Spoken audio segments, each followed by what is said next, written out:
Ciri-ciri yang terbaik itu adalah tunas raja yang mempunyai sirip, yang sedang aktif melakukan pembelahan sel. Bukan semua yang mempunyai sirip.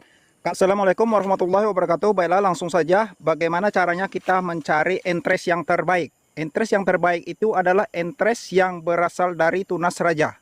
Tunas raja yang bukan grade B, yang grade A. Yang grade A itu tunas yang mempunyai sirip. Tunas raja yang mempunyai sirip seperti ini. Tetapi bukan semua tunas raja yang mempunyai sirip itu yang terbaik. Ada ciri-cirinya, yaitu tunas raja yang sedang aktif melakukan pembelahan sel. Bagaimana ciri-cirinya? Kita langsung ambil saja tunas rajanya, biar bisa kita lebih mudah untuk menjelaskannya. Kita ambil dahulu tunas rajanya. Ini kita ambil, kita potong saja dari sini. Kita tinggalkan satu ruas. Ini tunas raja. Nah, jadi kita ambil satu. Yang satu seperti ini. Kemudian kita cari yang satu lagi, biar lebih jelas untuk penjelasannya nanti. Bukan yang tunas produktif atau ranting produktif. Kalau ranting yang produktif itu ranting yang seperti ini. Bukan yang seperti ini. Tunas yang tidak mempunyai sirip seperti ini. Kita ambil saja yang ini. Satu yang tadi, satunya lagi yang ini. Nanti akan ada penjelasannya. Nah, itu dia. Tunas yang seperti ini. Tapi bukan semua yang punya sirip ini adalah tunas raja yang terbaik. Karena bukan semua dari yang punya sirip ini yang terbaik. Memang baik semua, tetapi bukan yang terbaik. Kita pilih yang terbaik saja. Banyak sekali kelebihan-kelebihan dari entres yang terbaik ini. Salah satunya, atau diantaranya, jika dia keluar nanti langsung keluar sirip yang aktif. Kemudian juga pertumbuhannya dia akan tumbuh lebih sehat dari entres-entres yang lainnya. Kemudian juga setelah berbuah nanti dia akan berbuah secara maksimal. Itu juga tergantung dari perawatan kita masing-masing. Tetapi itu adalah salah satu kelebihan dari apabila kita memilih entres yang terbaik. Ini saya jelaskan yang terbaik karena pada video yang sebelumnya saya sebutkan entres itu pada dasarnya baik semua kecuali tunas cacing atau tunas ranting seperti ini. Nah, ini ranting ya, sebenarnya yang kita sebut ranting raja itu bukan ranting, dahan. Nah, yang ini karena saya hanya mengikuti alur saja, karena teman-teman pemirsa sekalian juga yang lain-lain, ini sudah umum menyebutnya ranting, jadi saya juga ikut-ikutan menyebut ranting. Karena ranting yang sesungguhnya yang kita sebut sirip ini, tetapi tidak apa-apa. Kita jangan terpengaruh dari sebutan apa-apa. Nah, jadi kelebihannya banyak sekali. Nah, karena kita pengennya yang terbaik, kalau sebelumnya saya menyebutkan semua ranting itu bisa kita jadikan entres kecuali tunas cacing sama sirip ini yang tidak baik. Ini saya sebutkan yang terbaik. Kalau sebelumnya saya menyebutkan baik semua itu jangan disangkal. Karena saya sebutkan terbaik ini apabila kita memang mencari yang terbaik. Kalau bagi pemula yang terbaik ini sulit kita mencari yang terbaik. Karena jangankan yang terbaik, untuk mencari entres saja kita susah. Jadi apabila memang kita masih memerlukan entres yang sangat banyak sedangkan kita tidak mempunyai persediaan, jadi apa boleh buat, kita memakai entres apa adanya. Boleh entres dari ranting produktif, boleh entres dari tunas raja yang grade A atau grade B. Jadi apa saja yang ada di kebun kita, kita jadikan entres. Nanti juga akhirnya akan bisa menjadi tunas raja apabila kita memperlakukan secara khusus seperti pada video-video saya yang sebelumnya. Tunas ranting produktif pun bisa menjadi tunas raja apabila kita perlakukan secara khusus. Kemudian juga yang grade B ini yang tidak mempunyai sirip ini bisa juga mengeluarkan sirip walaupun kita memilih yang grade B ini. Nah, yang kita cari itu adalah yang terbaik. Yang terbaik di antara yang baik. Sedangkan yang baik itu adalah yang berasal dari tunas raja seperti ini. Yang berasal tunas raja bukan yang grade B, yaitu yang grade A yang mempunyai sirip seperti ini. Tetapi bukan semua yang mempunyai sirip yang terbaik itu. Makanya kita mengambil dua sampel tadi, kita mengambil yang seperti ini. Nah, jadi karena teman-teman itu biasanya tidak ada salahnya juga jika dia menyebutkan 3 ruas dari ujung atau 3 ruas dari pangkal. Tetapi untuk versi channel Kopi Lebah Obat Herbal bukan menghitung berapa ruas dari pangkal atau berapa ruas dari ujung. Karena kita mengenali dari ciri-cirinya. Seperti yang saya sebutkan tadi, ciri-ciri yang terbaik itu adalah tunas raja yang mempunyai sirip, yang sedang aktif melakukan pembelahan sel. Bukan semua yang mempunyai sirip. Kalau yang mempunyai sirip tetapi tidak aktif lagi melakukan pembelahan sel, maka itu bukan yang terbaik. Hanya ditetapkan sebagai yang baik saja. Nah, ini kita mencari yang terbaik.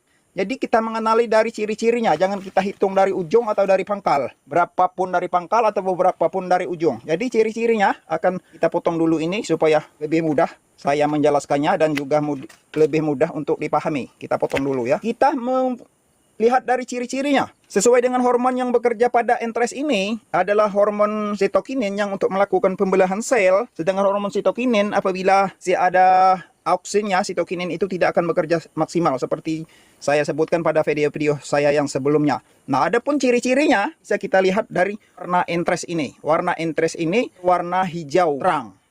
Jadi hijaunya ini terang, tidak bercampur dengan warna-warna yang lain.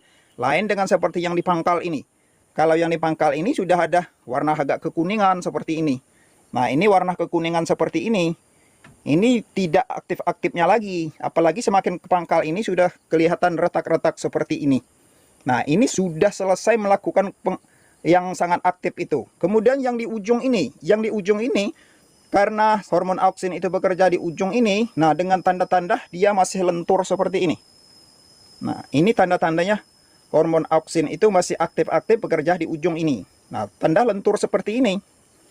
Makanya saya sebutkan jangan kita menghitung berapa ruas dari ujung. Kalau memang tidak lentur lagi, berarti yang tidak lentur ini sudah mengkayu. Nah, sudah menjadi kayu seperti ini.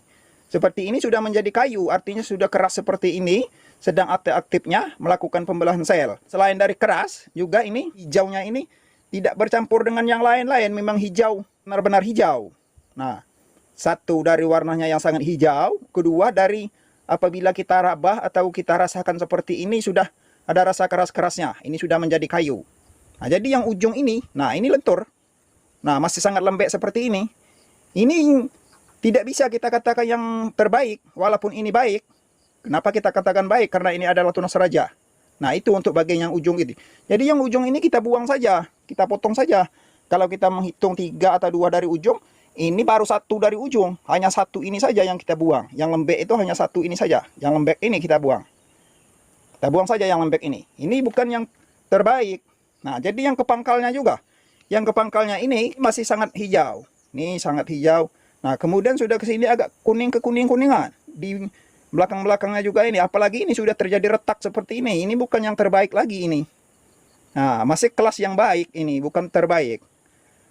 Nah, jadi untuk mendapatkan yang terbaik, kita potong saja yang sudah agak kekuningan seperti ini. Bukan hijau lagi seperti ini. Nah, ya kita potong saja. Kita mengambil yang terbaik. Jadi kita potong. Nah, yang pangkalnya. Kemudian yang ujung tadi kita buang 1. Ini kalaupun kita tidak mau mengambil yang grade B ini, kita buang saja ini. Akan tetapi kalau bagi saya tidak apa-apa walaupun yang B ini. Karena sudah saya jelaskan pada sebelumnya. Bisa juga ini mengeluarkan sirip. Untuk yang terbaik itu, yang bersirip ini, kalau memang betul-betul pengen mencari yang terbaik, yang B ini jangan kita ambil. Kita ambil saja yang punya sirip, sedang aktif melakukan pembelahan sel. Dengan kita mengenali warnanya yang sangat hijau seperti ini. Jadi hanya ada 1, 2, 3. Hanya ada 3 ini lagi. Nah, jadi yang ini kita buang saja. Tetapi saya tidak akan membuangnya. Saya akan ambil juga ini. Ini akan saya jadikan entres. Kemudian karena ini dalam kondisi yang berbunga, nah membawa bunga, teman-teman sekalian juga mungkin penasaran kenapa kok masih diambil. Nah, sebenarnya yang membawa bunga seperti ini bagus juga. Malahan yang membawa bunga seperti ini akan lebih cepat mengeluarkan tunas apabila kita bunganya ini kita potong seperti ini. Jangan kita rempel ya. Jangan kita lepas seperti ini. Nah, jangan kita lepas. Kita potong saja seperti ini. Jangan sampai nodusnya rusak. Ini malahan akan lebih cepat keluar tunas ini nanti. Kalau kita lakukan pemotongan seperti ini. Nah, bunga-bunganya ini kita potong. Calon bunga ini ya, belum menjadi bunga. Walaupun telah menjadi bunga, seumpamanya nanti kita potong saja seperti ini. Jadi kita usahakan tangkai bunganya masih tertinggal. Itu, jangan sampai tangkai bunganya itu tercopot dari nodusnya, dari dudukan daunnya, atau dari tempat calon keluar tunasnya nanti. Nah, seperti itu, kalau memang telah mengeluarkan bunga seperti ini. Kemudian pada entres yang satunya tadi, saya jelaskan juga, kenapa saya memotong juga yang ini. Seperti yang ini tadi kan banyak sekali kita buang, kalau kita hitung dari pangkal. Banyak kita buang. Sampai 1, 2, 3. Sampai 3 yang kita buang dari pangkal.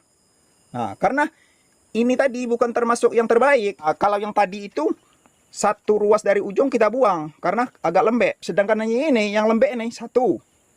2 ini masih lembek. Ketiganya, nah juga masih lembek. Artinya 3 ruas ini kita buang ini. Kalau kita pengen mencari yang terbaik. Nah, 3 ruas dari ujung. Sedangkan tadi 1 ruas dari ujung yang lembeknya. Yang di pangkal ini juga seperti ini. Nah, masih hijau semua ini. Karena memang umurnya baru berumur 5 bulan ini. Jadi yang berumur 5 bulan ini dari pangkal sampai kepada yang keras ini bisa kita ambil semua. Masih terlihat masih hijau semua. Ini nah, benar-benar hijau. Ini, makanya saya contohkan pada yang ini biar lebih jelas. Nah, jadi kalau kita berpedoman kepada yang pangkal atau yang ujung, nah kita tidak bisa berpedoman seperti itu. Terus mungkin juga ada pertanyaan, apa yang di pangkal itu tidak melakukan pembelahan sel atau yang di ujung tidak melakukan pembelahan sel? Untuk jawabannya, kalau teman-teman masih tulisan subscribe belum ditekan di bawah video teman-teman sekalian, silahkan tekan dulu tombol subscribe-nya biar saya lebih bersemangat lagi untuk menghadirkan konten-konten yang bermanfaat. Yang di bawah ini, walaupun dia sudah terlihat retak-retak atau sudah kuning seperti ini, kan berarti dia tidak melakukan pembelahan sel yang kuning-kuning seperti ini. Dia masih melakukan pembelahan sel tapi tidak seaktif yang di tengah ini tadi. Yang di tengah ini tadi sangat aktif. Yang di tengah-tengahnya tadi seperti ini, sangat aktif. Sedangkan yang ini memang masih melakukan pembelahan sel tapi tidak sedang aktif-aktifnya. Kemudian juga yang di ujung ini, walaupun dia sangat lembek seperti ini, dia masih juga melakukan pembelahan sel, tapi dalam kapasitas yang sangat sedikit. Karena di ujungnya ini masih ada hormon auksin. Jadi sitokinin itu ketika masih ada auksinnya tidak akan bekerja maksimal. Seperti yang saya jelaskan pada video-video saya yang sebelumnya. Itu agar dapat dipahami. Jadi semuanya ini melakukan pembelahan sel. Tetapi ada yang sangat aktif, ada yang biasa-biasa saja. Itu untuk penjelasannya. Mungkin bisa dipahami sama teman-teman pemirsa sekalian. Kalaupun belum paham, boleh ditanya, ditulis pada kolom komentar, akan saya jawab sesuai dengan apa yang saya mampu untuk menjawabnya. Kalaupun saya tidak mampu, mungkin saya juga akan bertanya kepada teman-teman atau rekan-rekan yang lain, demi untuk memenuhi kebutuhan atau permintaan teman-teman pemirsa sekalian. Saya cukupkan dulu hanya sampai di sini. Terima kasih atas segala perhatiannya. Saya sudah wabillahi taufiq hidayah. Wassalamualaikum warahmatullahi wabarakatuh.